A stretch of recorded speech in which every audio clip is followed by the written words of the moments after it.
Hola, ¿qué tal amigos de Random TV MX? En esta ocasión haremos un recorrido por la historia de los asesinos seriales más famosos de México. Comencemos.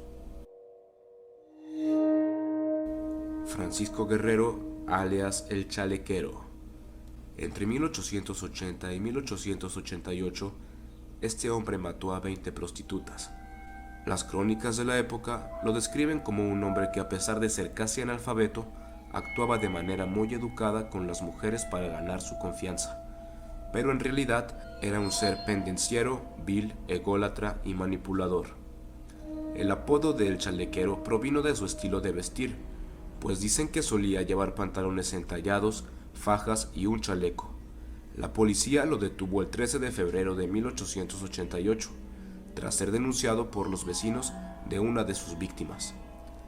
Las autoridades no pudieron comprobar su responsabilidad en el resto de los asesinatos, pero uno bastó para que fuera condenado a muerte. Sin embargo, el entonces presidente Porfirio Díaz revocó su sentencia y ordenó una pena de 20 años de prisión en San Juan de Ulúa, Veracruz, de donde fue liberado por error en 1904. Al salir de la cárcel tuvo una última víctima, Antonia, una mujer de edad avanzada a quien violó, golpeó y degolló. Su detención se atribuye a un reportero que investigó el caso y comparó el asesinato con los ocurridos años atrás. Volvió a la cárcel en 1908, esta vez a Lecumberri, donde fue sentenciado a muerte en 1910 a los 70 años. Carlos Rumagnac, uno de los primeros criminólogos mexicanos, concluyó que el también llamado degollador del Río Consulado era un criminal nato a quien describió como un degenerado inmoral y violento. Gregorio Cárdenas, el Goyo. Conocido como el estrangulador de Tacuba, cometió sus crímenes entre agosto y septiembre de 1942. Sus víctimas fueron una compañera de la carrera de ciencias químicas y 3 prostitutas. Con ellas primero tuvo relaciones sexuales y después las ahorcó y enterró en el jardín de su casa.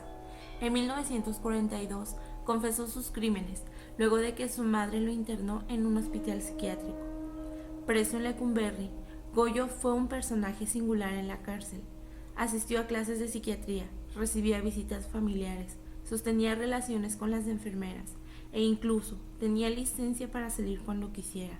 Obtuvo su libertad en 1976 por un indulto del entonces presidente Luis Echeverría, y ese año la Cámara de Diputados le rindió un homenaje por ser un ejemplo de readaptación social, ya que durante su estancia en prisión aprendió el Código Penal y se convirtió en abogado de otros internos. Higinio Sobera de la Flor, alias El Pelón. Su primer asesinato reportado por la prensa ocurrió en 1952. Su víctima fue el chofer de la entonces Miss México, Ana Berta Lepe. Se trataba de un capitán del ejército a quien disparó en la céntrica avenida de Insurgentes y la calle de Yucatán, en la colonia Roma. La prensa reportó que luego del crimen, el Pelón se refugió en los brazos de su madre, quien lo sobreprotegía de un padre violento. La madre lo refugió en un hotel y de allí salió en busca de una mujer con quien tener sexo. Su siguiente víctima fue una mujer que no conocía y quien se negó a tomar un café con él. La secuestró, la llevó a un hotel de paso y la mató. Las autoridades solo pudieron comprobarle esos 2 homicidios, pero sospechaban que era responsable de otras muertes. Ya en la cárcel de Lecumberri, los doctores Alfonso Quirós Cuarón, Alfonso Milán y José Sol Casao lo sometieron a exámenes y le diagnosticaron esquizofrenia paranoica. Fue enviado al manicomio de la Castañeda. Allí lo llamaron el psicótico muralista, porque con su propio excremento pintaba murales en las paredes. Al obtener su libertad muchos años después, corrió la leyenda de que se le veía deambular por el bosque de Chapultepec, tirando migajas de pan a los animales. Macario Alcalá Canchola, el Jack mexicano. A este hombre solo pudieron comprobarle el asesinato de 2 prostitutas, pero siempre hubo la sospecha de que mató a 12 más por lo menos. Sus crímenes ocurrieron en la década de los 60, en la Ciudad de México, y la prensa lo llamó el Jack mexicano, porque él mismo se identificó así durante su juicio. Procedía de una familia de escasos recursos. Cuando mucho cursó la educación básica y su vida estuvo marcada por un fracaso. Durante un tiempo fue miembro de la infantería de la Guardia Presidencial, pero fue despedido por su incompetencia e indisciplina. Después quiso dedicarse al boxeo, pero jamás logró destacar. Luego entró a trabajar como policía preventivo, bajo el nombre falso de Fernando Ramírez Luna, pero también fue despedido tras ser acusado y hallado culpable de los cargos de abuso de autoridad y uso excesivo de la fuerza durante un arresto. Estuvo casado y tuvo varios hijos. Durante las investigaciones de los homicidios y el posterior juicio, su esposa declaró que Macario se siente superior a todo aquel que lo rodea. Fue detenido por el crimen de una mujer de nombre Julia, quien fue hallada muerta en un hotel en septiembre de 1962. En el espejo, Macario dejó un recado escrito con lápiz labial que decía: Jack mexicano, reto a Cueto, el entonces jefe de la policía. Ese mismo mes fue detenido y llevado a prisión, condenado a una pena de 60 años. Las hermanas González Valenzuela, alias las Poquianchis. Así fueron conocidas las hermanas González Valenzuela: María Luisa, Delfina, María de Jesús y Carmen, a quienes atribuyeron el asesinato de al menos 150 personas, la mayoría prostitutas que trabajaban en sus burdeles. Las autoridades presumieron que muchas de sus víctimas las enterraron vivas. Eran originarias de El Salto, Jalisco, y durante su infancia fueron víctimas de violencia familiar. Para huir del maltrato de su padre, Carmen se fugó con su novio cuando era una adolescente, pero su padre la encontró y la encarceló en la prisión municipal. Las hermanas trabajaban como obreras en una fábrica textil, donde recibían sueldos miserables. Al morir sus padres, recibieron una modesta herencia que ocuparon para abrir un prostíbulo y comenzar con sus crímenes. Ganaron fama por su bar en San Francisco del Rincón, Guanajuato, en donde las llamaron las Poquianchis. Reclutaban mujeres con engaños y las obligaban a dar sexo servicio. El 6 de enero de 1964 fueron detenidas después de que una de sus víctimas escapó y las denunció. Las autoridades encontraron un pequeño cementerio con restos humanos de sus víctimas. Su historia inspiró a Jorge Ibargüengoitia para escribir su novela Las Muertas, que sirvió de guión para una película del mismo nombre dirigida por Felipe Casals. Juana Barraza Sampere, la Mataviejitas.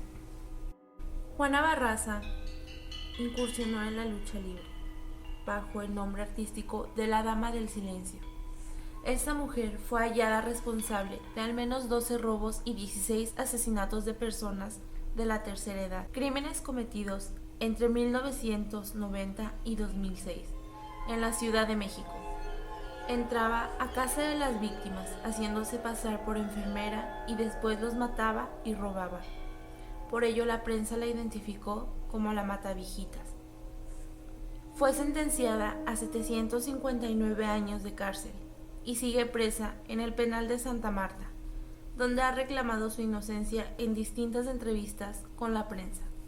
Tras 9 años en prisión, en julio de 2015 contrajo matrimonio con otro interno, pero un año después se divorciaron. Un dato llamaba la atención de ella: siempre vestía de rojo al cometer sus crímenes. Raúl Ociel Marroquín, el sádico. Secuestraba a sus víctimas, todos homosexuales, a quienes ahorcaba, descuartizaba y colocaba su cuerpo en maletas que abandonaba en la inmediación del metro Chabacano y la colonia Asturias, en la Ciudad de México.